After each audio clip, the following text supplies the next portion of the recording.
Welcome to the Grand Theft World podcast, hosted and sponsored by grandtheftworld.com. It's May 29th, 2022. This is episode 82, and we're going to be here for the next 5 or 6 hours, condensing and distilling and purveying a lot of the censored news, uncovered news from the past week. And I got to say, 82 episodes into this, they just keep making it crazier each week. Let's see. One of the things that I heard this past week that I was kind of incredulous about, we're going to learn more about tonight, is it's not just the monkeypox phenomenon. It's that they had a monkeypox exercise right before the monkeypox phenomenon, kind of Event 301-esque. In November of 2021, the Nuclear Threat Initiative, co-founded by Ted Turner, the likely primary architect of the Georgia Guidestones and depopulation agendist, published a paper titled "Strengthening Global Systems to Prevent and Respond to High-Consequence Biological Threats." Sounds innocent enough.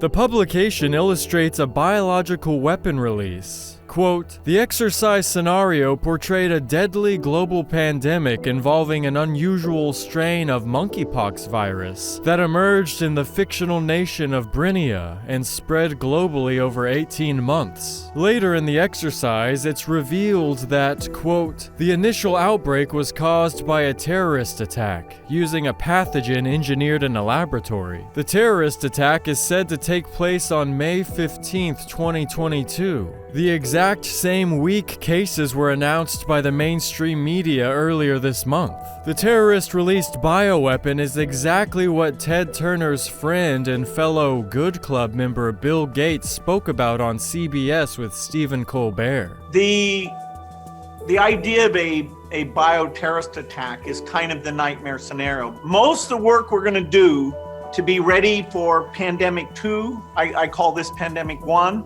most of the work we'll do to be ready for that are also the things we need to do to minimize the threat of bioterrorism. Was this all predictive programming? In February of 2022, Virologica Sinica published a gain-of-function research project performed by scientists at the Wuhan Institute of Virology, all the way back in August of 2021. In this report, the lab assembled a monkeypox genome. Then, scientists developed PCR tests that can identify their own synthesized monkeypox viruses. In short, they produced monkeypox and monkeypox PCR tests.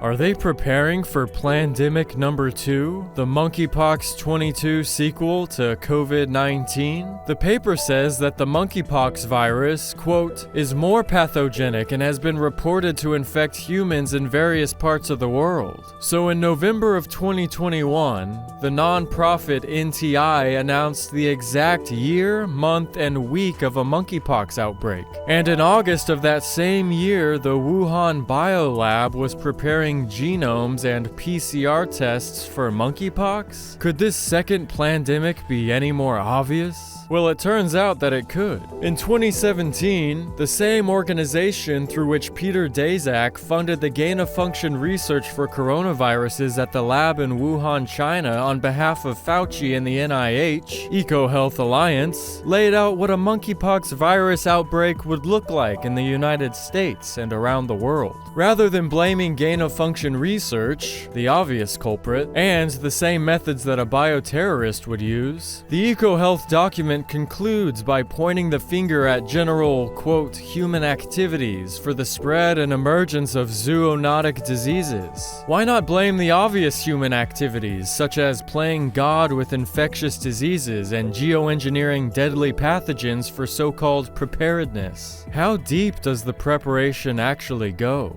And what is it for? To save society from pandemics or destroy it? Either way, new vaccines are being prepared for this potential pandemic and have been in development for years. And then some surprising comments are coming out of Bill Gates' mouth, like the concept that he's not supporting vaccine passports any longer. Bill Gates said something that if I would have said on YouTube, I might have gotten in big trouble. But here it is. He was I think he's at the World Economic Forum. So all the crazy maniacs who kill everybody are having, they're all rich and they get together. Is this in Davos, right? And so watch what he says about vaccine passports. The idea of checking if people are vaccinated, you know, if you have breakthrough infections, What's the point? First of all, he's wearing. I like that he's wearing an actual suit and not a sweater, right? So you know he's serious. This is like before Mr. Rogers. This is what Mr. Rogers is still at work before he comes home and puts on the sweater. This is it, right? So let's listen to what he said once more time. The idea of checking if people are vaccinated, if you have breakthrough infections, what's the point? Well, the point would be not to get a strike on your YouTube channel. that would be the point. How about that? How about to weed out the non-compliant? That's also the point of vaccine passports. That would be the point. But mainly because surveillance is its own reward, isn't it, Bill? So that's one kind of contradiction, not what you'd expect to hear from Bill Gates. We're also going to hear something similar from Henry Kissinger later tonight, where he's going to say that Ukraine can't win against Russia. Again, a very anti kind of Kissinger, anti-NATO kind of comment. It's a great piece by James Corbett and James Evan Pilato from New World Next Week. Nobel Peace Prize winner responsible for at least 3 genocides. Henry Kissinger says Ukraine must give Russia territory. A long read by Ambrose Evans Pritchard via The Telegraph. Veteran U.S. statesman Henry Kissinger has urged the West to stop trying to inflict a crushing defeat on Russian forces in Ukraine, warning that it would have disastrous consequences for the long-term stability of Europe. The former U.S. Secretary of State and architect of the Cold War rapprochement between the U.S. and China told a gathering in Davos that it would be fatal for the West to get swept up in the mood of the moment and forget the proper place of Russia in the European balance of power. Dr. Heinz Kissinger said the war must not be allowed to drag on for much longer and came close to calling on the West to bully Ukraine into accepting negotiations on terms that fall very short of their current war aims. Negotiations need to begin in the next 2 months before it creates upheavals and tensions that will not be easily overcome. I couldn't do that impression, the whole quote. Ideally, the dividing line should be a return to the status quo ante. Pursuing the war beyond that point would not be about the freedom of Ukraine, but a new war against Russia itself, Kissinger said. He told the World Economic Forum that Russia has been an essential part of Europe for all 400 years and had been the guarantor of the European balance of power structure at critical times in those 400 years. European leaders shouldn't lose sight of the longer-term relationship, and nor should they risk pushing Russia into a permanent alliance with China. I hope the Ukrainians will match the heroism that they've shown with wisdom, he said, adding with his famous sense of realpolitik that the proper role for the country is to be a neutral buffer state rather than the frontier of Europe. The comments came amid growing signs that the Western coalition against Putin is fraying badly as the food and energy crisis deepens and that sanctions may have reached their limits. We're seeing the worst of Europe, said German Vice Chancellor Robert Habeck in an angry outburst in Davos, accusing Hungary and other recalcitrant states of paralyzing attempts by the rest of the EU to craft a full-fledged oil embargo. James, is Habeck, he's mad at countries for not being bloodthirsty enough, right? Yeah, exactly. So as they go on to say in the next paragraph, Mr. Habeck, who doubles as economy minister, said Germany is more or less ready to endure the shock of a total cutoff in Russian oil imports. But others want to carry on as if nothing had changed. I expect everyone to work to find a solution, and not to sit back and work on building their partnership with Putin, he said. So yes, essentially, Germany, European unity consists of Germany lecturing and haranguing everyone else about doing whatever they think is going to be beneficial for their interests. Surprise, surprise. But thank you, James, for pointing out that this article is from Ambrose Evans Pritchard at The Telegraph. I didn't actually even look at the byline, so I didn't even know that. I was reading this on Yahoo Finance, and I'm like, this is a surprisingly good and detailed article. So now I feel slightly less embarrassed about that fact. I really will encourage people to read through the whole article. It is lengthy, but there's a lot of interesting information in here and put some certain things into perspective, like when they quote Eric Cantor, who is described as former House Whip and a key figure in the sanctions policy against Iran, saying, "We have got to have multilateral support. We are already being accused of weaponizing the world's reserve currency. Even allies and friends are starting to ask, if you're using it this way, we too could one day be subject to these sanctions." Yeah, you think? Exactly right. So how can we possibly get people to calm down about this? I know, let's press even harder and farther and faster. Yes, it is an insane policy, and it goes through this in a lot of detail and ends up talking about the OECD and OPEC states and all of that kind of geopolitical brouhaha.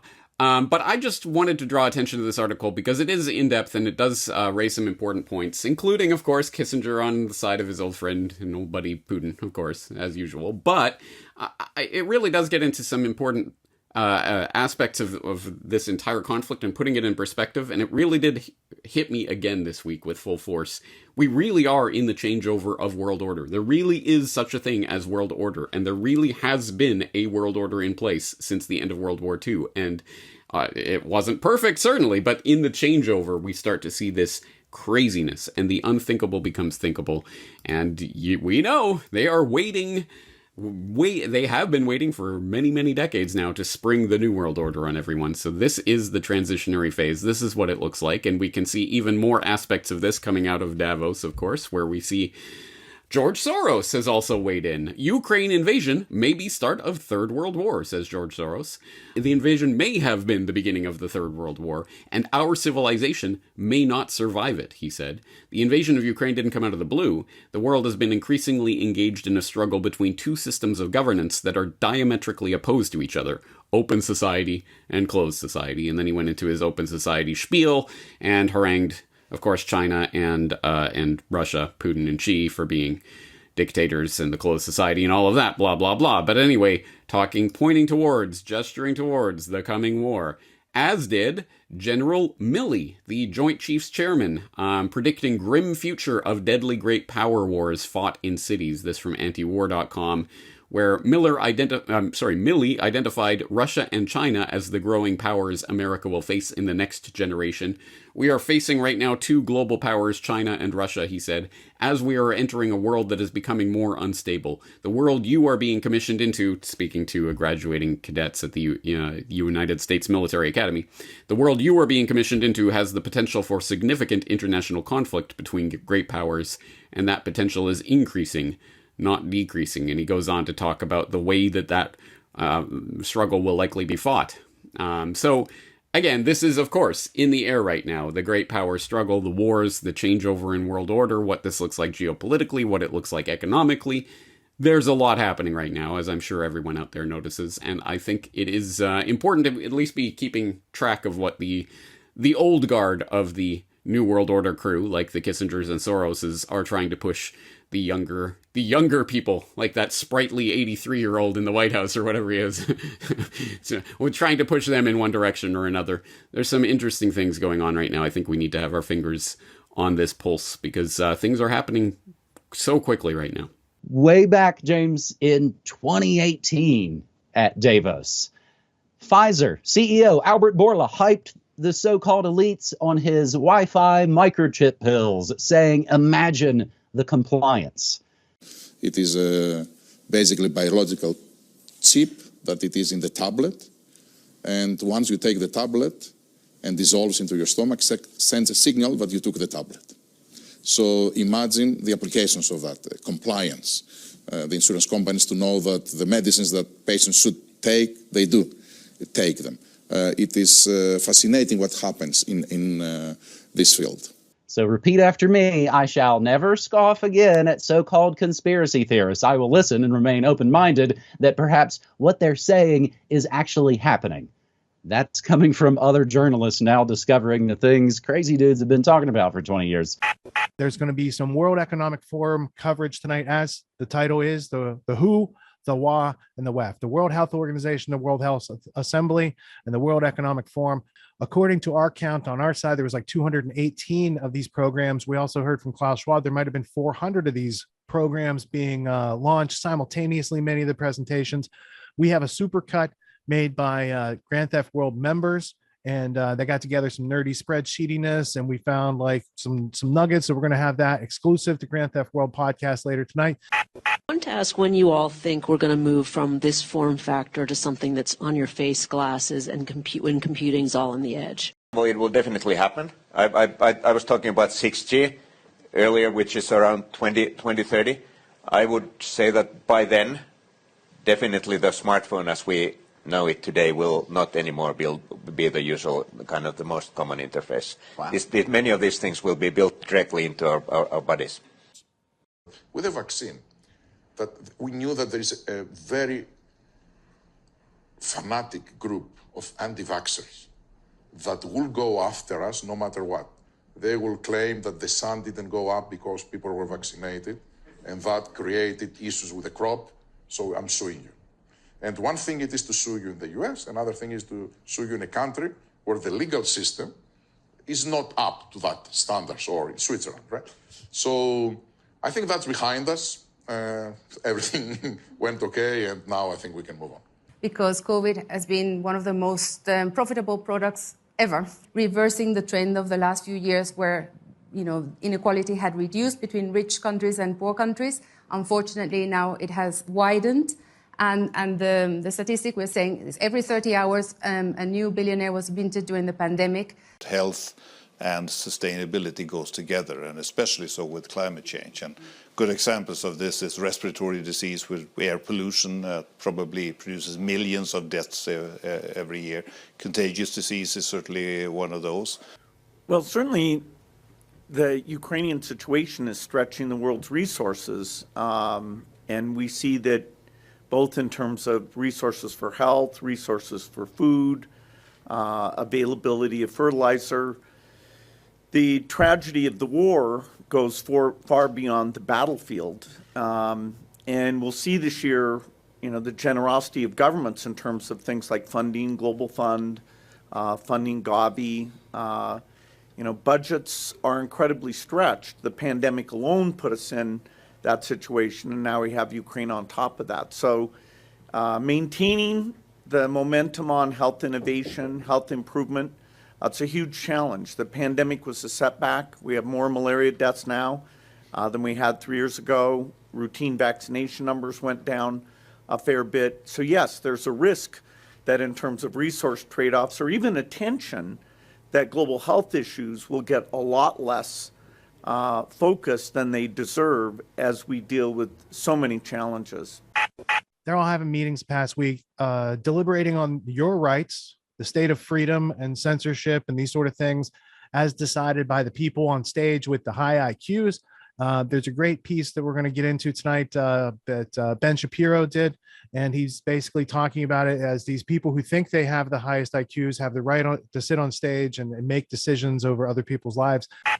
Most of the systems by which we live are systems that have evolved over time. They've been tried, they have been tested, they have been attempted in a great variety of societies. And then over time, we have evolved into what we are in terms of the systems that we occupy. That doesn't mean that we can't help change those systems or progress those systems. But one of the great sort of chimeras, one of the great mirages of politics is the idea that the crazy idea you have in your head is better than whatever has evolved over time. Because whatever has evolved over time, very often, not always, very often, those things have evolved for a reason. They are a form of tried and tested wisdom. What is in your own head, the supposed rational idea in your own head, that's never been tried anywhere. And so you actually have to make a very compelling case as to why what was ought to be overthrown in favor of the grand idea that you have concocted inside your own brain. This is the point that Michael Oakeshott makes when he talks about rationalism. We as human beings have a tendency to do things not because they're rational, but because they're the way that we have been taught, or because they're the way that society has imprinted us, or the way evolution has changed us. Right? Because of that, we tend to act in a certain way. And then we make up excuses in our own mind for why we do the things that we do. There's a point that Jonathan Haidt has made also with regard to his work in the field of psychology. Very often, the reasons we do things have nothing to do with the actual reasons that we do things. In fact, they've done experiments with people who have had forms of brain damage. And what they will do is their brain will be telling them to perform a particular act. And they won't know why they're performing a particular act. It doesn't make sense in context. And then when people are asked, they will immediately shift into trying to explain in a rational way why they are doing what they're doing. They'll just randomly pick up a pen and they'll look down. They'll realize the pen is in their hand. And they won't know why there's a pen in their hand. And so they'll be asked, why do you have a pen in your hand? And then they'll make up a giant excuse as to why they have a pen in their hand and try to convince themselves, basically, that this is why things work the way they do. Well, this is the way that elitists think. They think that the systems that have evolved all over the world differently in different places, that all of those systems basically ought to be overthrown by them and by their friends because they have high IQ. And I've sat in rooms with people who are like this, who believe that because they are very smart and because they are very good at what they do, because they have risen through the ranks, gone to the best schools, because they got the best grades, because they earn a lot of money, because they do all of these things, they ought to be able to change the systems at will. not by looking at the things that already exist and then figuring out where we can tinker to make them better, but instead by completely remaking the system to make it fairer and more just. All of these ideas, of course, coming again directly out of their own brain. Their idea of fairness and justice is not generally a well-accepted societal idea of what fairness and justice constitutes. It is instead their own generalized feeling about what society should look like, and they will shape society according to those predilections. And they will do so in the name of you, right? They will say that you are the ones who want this. This is why, for example, you have Klaus Schwab, who is the head of the World Economic Forum, talking about why people like Klaus Schwab should basically run things. So he said yesterday, in what has to count as one of the creepiest clips I've ever seen at the World Economic Forum, Klaus Schwab said, "The future is being built by us." He also said this with a very thick Germanic accent, which makes it really weird and creepy. Here we go. The future is not just happening. The future is built by us, by a powerful community as you here in this room. We have the means to improve the states of the world. That is an incredible statement. The future is built by us, with the fist and everything. By us, it's built by us. You will obey. You will enjoy our rulership because we are very wise. And we have the power in this room, among the communities, the very community, to change how the world works. Now, your people, yeah, but we in this room are very smart. We have power ties on. We wear $1,000 suits. And this explains, because we run major corporations and because we run governments, how we will be able to change the world to make it a great, better place for you. Right? This is backed by his general feeling about how systems of economics should work. Back in 2020, October 2020, he wrote an entire piece, did Klaus Schwab, titled, "A Better Economy is Possible, but we need to reimagine capitalism to do it." By reimagining capitalism, he means that he should be able to pick and choose winners and losers, and he should be able to dictate the rules of the game to everybody else. See, the thing about capitalism is F.A. Hayek, who's probably the greatest expositor of capitalism in human history, as F.A. Hayek wrote, capitalism is not a system that was quote-unquote designed. Capitalism is a system that arose over the course of centuries to allow people to keep the fruits of their own labors and then freely trade the fruits of their own labors. It's an evolutionary system. It's not something that people got in a back room and they're like, how do we benefit a small cadre of society? That's how Marxists think of capitalism. They think of a bunch of old white people smoking cigars in the back room, figuring out how they keep their own property, and then they came up with this system called free markets. This is what the Marxists think. In the same way that racial Marxists like Ibram X. Kendi think that free speech was a concoction by old white men in order to protect their own political prerogatives. But that's not how any of this works. Free speech evolved through centuries of Western discourse based on battling and a generalized assumption, correct, that if you didn't have the ability to speak freely or to dissent, that it would eventually dissolve into internecine warfare, like full-scale 100 years warfare, 30 years warfare, right? That's what would happen. And so we need free speech. We need to allow people to dissent. When it comes to markets, same sort of thing. Over the course of centuries, there's a basic understanding that comes to be that we are better off allowing people to keep the fruits of their own labor and to freely alienate, to trade the fruits of their own labor with one another. That's not something that somebody came up with in a back room. Adam Smith didn't invent capitalism. F.A. Hayek didn't invent capitalism. They noticed a thing that was going on, and then they provided a rationalistic basis for the thing that was going on that actually did match what was going on in the real world. But Klaus Schwab thinks that he should be able to design systems. People who think they should be able to design systems are the last people who should be in charge of anything. Because typically speaking, the world is not a computer. People are not widgets. And the attempt to design systems for people top down in centralized fashion is not only a failure, it typically ends with tyrannical failure. Let's check in with Luke Rudowski of wearechange.org and bestpoliticalshirts.com. He had a report, kind of helps us to summarize. Let's go to the kickoff with Luke. Thanks also to the leadership of China in terms of fighting the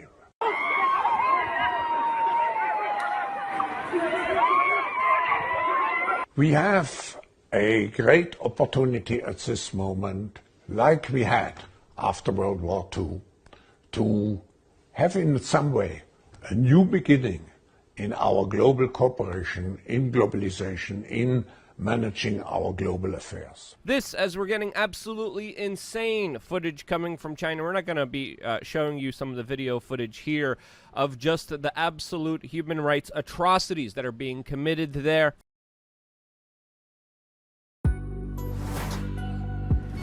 What makes the Grand Theft World podcast unique, invigorating, exciting, and informative? Most other podcasts out there are either doing straight up interviews or they're just covering the daily news. They're covering current events from the day they happen. And that is effective. It's useful. It's a great starting point. And then sometimes these current events change during the week past the first story. So we like to give it a little time. You have to wait till some of the dust settles on these stories in order to give them accurate coverage. And the other thing that's really missing in the media landscape is covering the articles that are coming out every day. That's great. That's necessary. But who's bringing in contextual history so that you can understand what has been going on for decades and decades to lead up to the machinations and actions that we see unfolding today? So what we do here on the podcast is we cover current events. Many of these things are censored, but we wait about a week. As a forensic historian, I focused mainly through my career on the history of globalism and collectivism and things that they call maybe the New World Order. There's a lot of facts to these sort of circumstances, groups, events, activities, working groups that they've had over time. So for Grand Theft World listeners, we not only break down the current events, most of which that are censored during the week, we provide you with contextual history, we give you the source notes, the references, we do deep dives, and this really empowers you with an understanding of context and history so that you can make more informed decisions in your life. There's also a community, a membership where you guys can actually ask questions. We can get into the show, we can share evidence. And there's a town hall weekly for Grand Theft World for those who listen to it and are interested in covering the stories that we don't get to during a 6-hour show.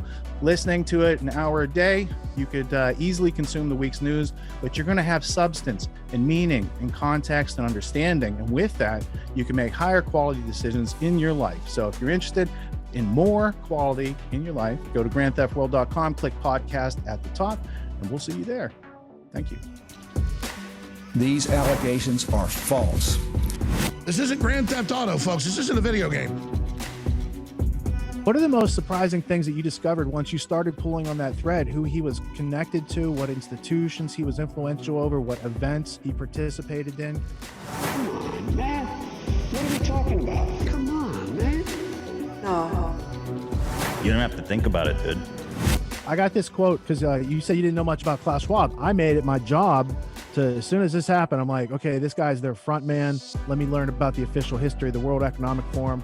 I got their 40-year history. I got every book that Klaus Schwab has written or ghostwritten. I went through those books. This is one of the most interesting passages. Come on, man.